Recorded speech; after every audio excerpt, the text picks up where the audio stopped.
বিরোধীদের জন্য কি স্বস্তি। কেন?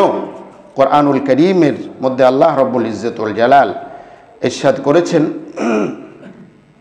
ওয়াতিউ আল্লাহ ওয়া রাসূলাহু ওয়া লা তানাযাউ ফাতাফশালু ওয়া তাযহাবা রিহুকুম।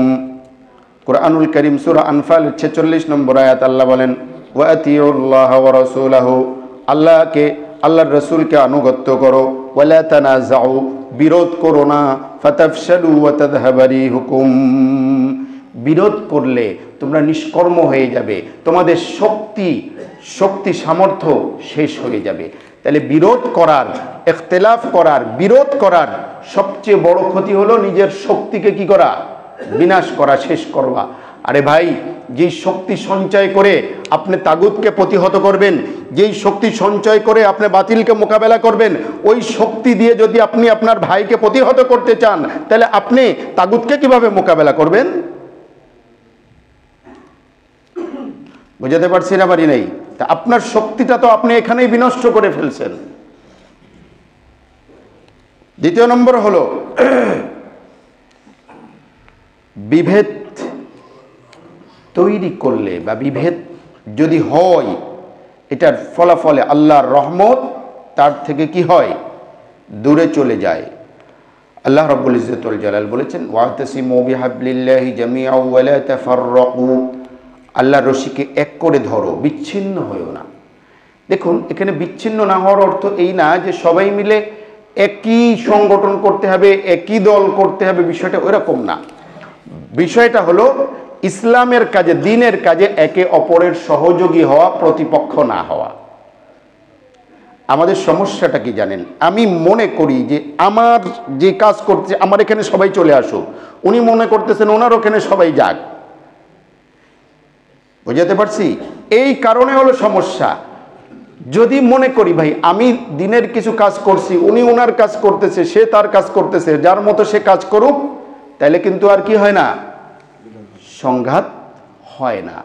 বিরোধ, ইখতিলাফ থাকবে। আপনি আপনার কাজের সাথে তার কাজের তো ইখতিলাফ রয়েছে, মতানৈক্য রয়েছে, কিছু কিছু ক্ষেত্রে আপনি পছন্দও করেন না, কিন্তু আপনি যদি মনে করেন যে ওরটাকে আমি কি করে দেব, একেবারে খতম করে দেব, তখন কিন্তু সমস্যা বাধে। হ্যাঁ, যদি এটা মনে হয় যে আসলে সে মানে স্পষ্ট গুমরাহির মধ্যে আছে, কিন্তু আরেকজনকে গুমরাহ বলার আগে, গুমরাহি কর্মকাণ্ড বলার আগে আপনাকে কোরআন সুন্নাহর অনেক গভীর জ্ঞান থাকতে হবে। কোরআন সুন্নাহর আলোকে আপনি তাকে গুমরাহ বলবেন। কাউকে ফটফট করে গুমরাহ বলার একটু মতের অমিল হওয়ার সাথে সাথেই কাফের, ফাসেক, ফাজের, মুরতাদ, ধর্মদ্রোহী, এইগুলো ট্যাগ লাগালাগি, এটা কিন্তু খুব কি খারাপ জিনিস যেটা চলে। প্রিয় হাজরিন, এখন আসুন, এই দ্বন্দ্ব সংঘাত কেন মুসলমানদের মধ্যে হয়? দুই কারণে হয়। ইতিহাস যদি ঘাটেন, দুটো কাণ্ড কোরআনে কারীম বলে, প্রেসক্রিপশন দুইটা। একটা হলো দুনিয়ার মোহ। কি? দুনিয়ার প্রতি মোহ।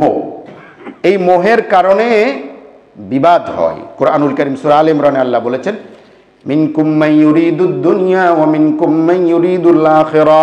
সূরা আলে ইমরানের 152 নম্বর আয়াতে আল্লাহ বলেন, ওয়ালাকাদ সাদাকাকুমুল্লাহু ওয়া'দাহু ইদ তাহুসসুনাহুম বিইذনি। আল্লাহ বলেন, উহুদের যুদ্ধে তো তোমরা শত্রু পক্ষকে খতম করে দিয়েছিলে, তাদের জড় থেকে উপড়াই দিয়েছিলে।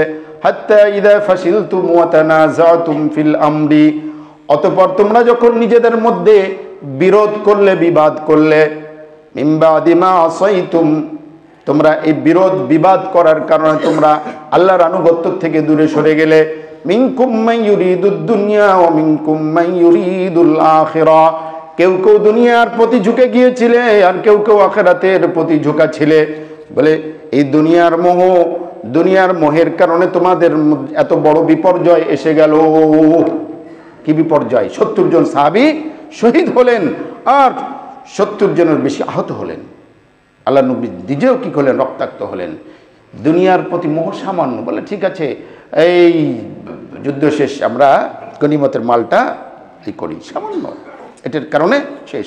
তাহলে যখন দেখবেন দ্বীনি কাজ ব্যাহত হচ্ছে, তখন দেখবেন ইখতিলাফ হচ্ছে, তখন দেখবেন এদের কারো মধ্যে দুনিয়ার কোনো মোহ ঢুকে পড়েছে। 2 নাম্বার, নিজের মতকে 100% সঠিক মনে করা। এটা কোরআনুল কারীম বলেছেন। কোরআনুল কারীম সূরা মুমিনুনের 52 নম্বর আয়াতে বলেছেন, ওয়া ইন্না হাদিহি উম্মাতুকুম উম্মাতাও ওয়াহিদাতাও ওয়া আনা রাব্বুকুম ফাত্তাকুন ফাতাকাত্তাউ আমরাহুম বাইনাহুম যুবরা কুল্লু হিজবিম বিমা লাদাইহিম ফারিহুন। আল্লাহ বলেছেন, আল্লাহ তোমাদেরকে এক জাতি করেছেন, তোমরা টুকরা টুকরা হয়ে গিয়ে তোমরা কি করো, কুল্লু হিজবিম বিমা লাদাইহিম ফারিহুন, প্রত্যেক দল, হিজব মানে দল, বিমা লাদাইহিম ফারিহুন, নিজস্ব মত, নিজেদের কাছে যে আদর্শ মত রয়েছে এতেই খুশি। অর্থাৎ প্রত্যেকে নিজের কর্ম, নিজের মত, নিজের আদর্শকে শতভাগ রাইট মনে করে অন্যকে শতভাগ বাতিল মনে করা। অর্থাৎ নিজের মতকে কি মনে করা, 100% নির্ভেজাল মনে করা, এবং এটাকে জোর করে অন্যের উপরে চাপিয়ে দেওয়া। বুঝাতে পারছি? তাইলে এই বিরোধ, দুইটা কারণ, দুনিয়ার মোহ, অপরটি হলো কি, নিজের মতকে শ্রেষ্ঠ এবং 100 ভাগ কি মনে করা, রাইট মনে করা।